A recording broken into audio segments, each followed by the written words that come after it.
aywa ca réew mu ñu naan Kenya gën gaa néew juróom fukki bakkan des nañu ci barrage bu Mammu foofee ca bët gànnaaru Nairobi. waaw ndox mu bëri ba fa wàcc moo jur jéye joojee nag ba tax na lu toll ci juróom fukki nit ñàkk nañ fi seeni bakkan ab barrage daal moo dagg ba tax rek ndox mu bëri dugg ci dëkkuwaay ya nee na nag li leen gën a jaaxal jamono ji taw ba daanaka toog nañu ay diir te tere na rek dox jotul woon taxaw moo tax kilifa yi jëloon yenn béréb yi dafay état d'urgence ñu ne nag jamono ji am na ci yoon yu bëri moom kenn mënatu fa jaar ndax ndox mi yàq ko ca Burkina Faso moom kilifa yi jël nañ dogal jamale ko ci yenn kër liggéeykaay ci wàllu tas xibaar bokk na ci Voix de l'Amérique BBC Burkina Faso nag jël na beneen dogal jamale ko rek ci TV5 ak ay site d'information yu bokk ci groupe boobee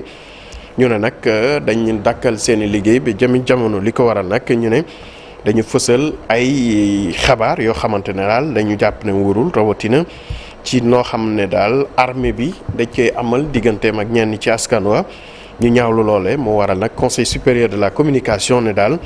nañu dakkal seeni liggéey ba ñu lijjanteem mbir moomee ci jamono jooju nag fële ca Qatar am na nag digganteem ak réewu Chine contrat boo xam ne jot nañ ko signé ñu ne nag guleet ñu koy nemmeeku ci àdduna bi ndax toll na ci 6 milliards de dollars ci ab chantier naval boo xamante ne lu toll ci fukki bateau ak juróom-ñett nañ na ko fa defar ñu ne nag loolu mosuñ ko gis ci àdduna bi ba tax na rek jamono ji nee nañ bokk na ci contrat wala sax mooy contrat bi nga xamante ne ci wàllu koppar ak ci wàllu jëflante ñu ngi koy doog a gis ca République démocratique du Congo foofu tamit kilifa yi jël nañ dogal ñoom nag dañu ne ministre yu bëri moom wala rawatina ñi nga xamante ne yoratuñu ab léegi jamono ji mënatuñu génne réew ma tànk rek saytuwuñu lu jëm seeni yorin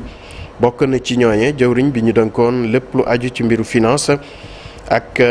ministre yoo xamante ne wàllu justice la ñu yoroon nee nañ fokk ñu xaarandi biir réew ma Kinshasa sax am na ci ñoo xam ne amuñu dogalu génne fa buñ ci noppee nag ñu doog leen dellowaat ñi nga xamante ne mooy seeni passeport ñu jeexale ko soxna Fati ak Arnaud Lagardère mooy président directeur général groupe éponyme moom nag jamono ji dañ ko topp tamit ca réewu France liñ koy duppee rek mooy